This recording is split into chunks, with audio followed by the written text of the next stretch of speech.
Alright, we've had a few questions, and I could see you guys struggled a little bit on the homework from 590C, which is totally understandable. There's a lot going on, and this is a lot to grasp at one time. So I'm going to do 3 questions from your homework from 590C and see, hopefully, if I can clarify a couple things. This was number 28.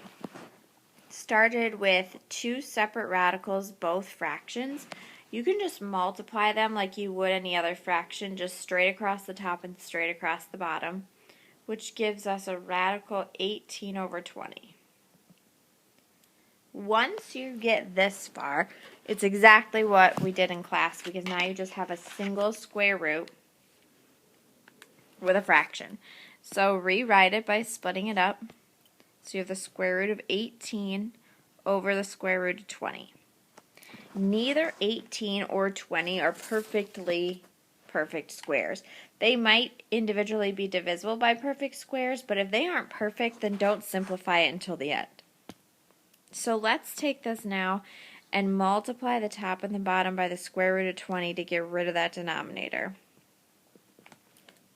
18 and 20 are both in the square root, so multiply them together and that number stays in the square root, so radical 360. Couple different ways you could look at radical 20 times radical 20. You could multiply them and leave them under and get the square root of 400, or you can just know that you must multiply a square root by itself and the number itself falls out. The biggest thing that I was seeing is that people are leaving this as is.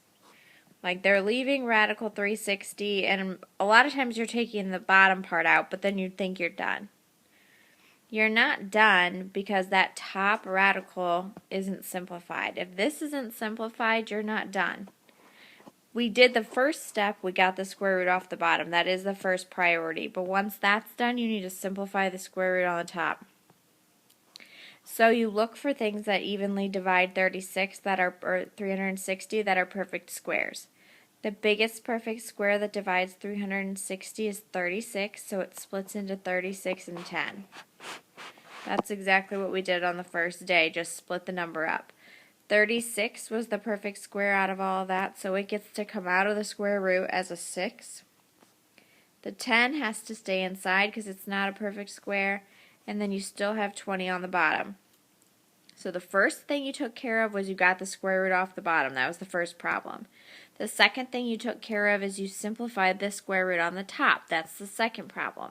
The third thing you always have to look for are the numbers on the outsides of the roots. So 6 over 20, can that fraction reduce? Well, they're both perfect square, they're both even numbers. So you can divide them both by 2, and you can get 3/10, and you still have that square root of 10 inside because we already took care of the square root as far as we could, so that one stays. So you got rid of the root off the bottom, then you simplified the root on the top, and then the very last thing to do is simplify anything not already underneath the square root. So 3 radical 10 over 10 is your final answer. This was number 29 on that same assignment, page 590C. You just started with a single square root, so split it up. Again, neither of those, t nor 8, are perfect squares as is right now, so don't mess with them. Just focus on getting the square root off the bottom, and you do that by multiplying the top and the bottom by the same number. Since the t and the 8 are both underneath the square root, multiply them together. 8 times t, or t times 8 is 8t, but that's still under the root. On the bottom, you could say 8 times 8 is 64, and that stays inside. But you know 64 now is a perfect square. So you have the square root of 8t on top, and just 8 not in a square root on the bottom because of the square root of 64 was 8. So you got rid of the first problem, which was the square root on the bottom. The second problem now is your root on top. Take it piece by piece. 8 isn't a perfect square itself, but it is divisible by 4. So 8 splits into the square root of 4 and the square root of 2. The square root of 4 comes out as 2, and the other 2 stays inside. The variable in this case, t, was only to the first power, so it doesn't have any even number that you could take back out of the root, so the t by itself has to stay inside. And then you still have the 8 on the bottom. Took care of the second problem, which was simplifying the root on top. So first problem, root on the bottom, took care of it. Second problem, root on the top, we simplified it. The third problem are the numbers on the outsides. So 2 over 8 reduces to 1 over 4, but the square root we already knew was simplified, so that stays the same. So that's our final answer for that one.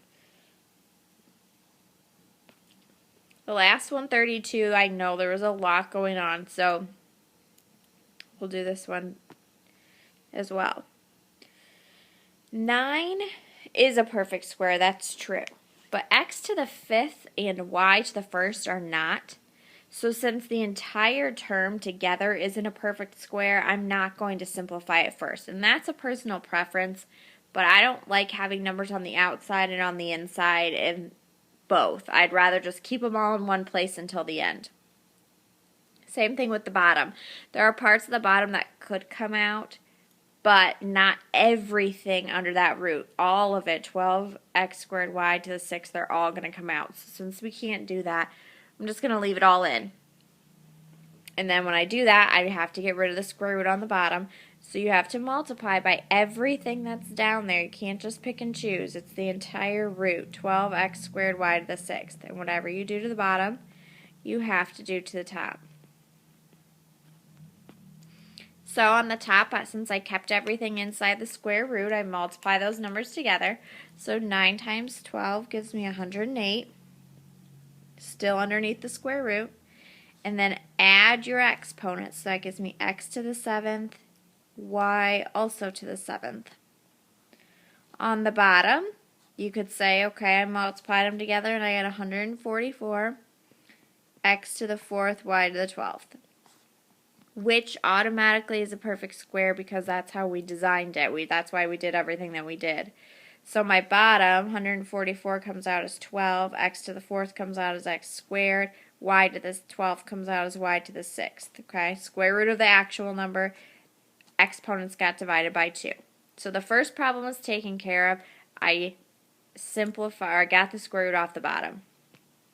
The second problem is to simplify the square root on top. And we do that by starting with the whole number, 108. 108 itself is not a perfect square, so you start looking for perfect squares that divide it. If you're still struggling with that, that's fine. Just start with the closest perfect square and work your way down. So if you're struggling, then start with 100. Is 108 divisible by 100? No. So then go down to 81. Is it divisible by 81? Work your way through those perfect squares.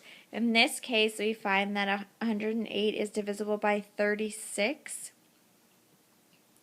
So it splits into the square root of 36 and the square root of 3. The square root of 36 is a perfect square, so it comes out as 6. I'm going to leave a gap to deal with my variables, and then the 3 stays inside.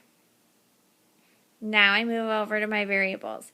Remember, we ask ourselves even or odd. 7 is odd, so it splits into 6 and 1. The whole point of making it be an even number so you can divide it by 2 to bring it outside of the root. So 6 divided by 2 is 3, but I still have that leftover 1 inside because it was odd. Anytime you have an odd power, you have a leftover variable inside. Exact same thing with y to the 7th. It goes to 6 and 1. The 6 gets divided by 2 and comes out as a 3, and the leftover 1 stays inside. So we got rid of the square root on the bottom. We simplified the square root on the top. But then your third step is always to check the numbers on the outsides and see if they can be reduced. All of it, not just numbers. Variables go with that as well. So this is back to what we did in chapter 7, maybe 8. Whole numbers get reduced normally. So 6 out of 12. 6 over 12 reduces to 1/2. Then go to your variables. I have 3 x's on top and 2 x's on the bottom. Remember, you subtract exponents when you're dividing. So the difference between 3 and 2 is 1, but I had more x's on top, so that extra x that I have goes on top. Then move to the next one. I have 3 y's on top and 6 y's on the bottom. The difference between 3 and 6 is 3, but I had more y's on the bottom, so that's where those 3 extra y's go. My root doesn't change at all. I was done with that last step, so it's still radical 3xy on top. And now I'm done. I've gone through everything. I got the square root off the bottom, I simplified the square root on the top, and then at the very end, I simplified any numbers or variables on the outside. I hope this clarified things, and if you guys need anything as we go through the week, please let me know. Have a good weekend.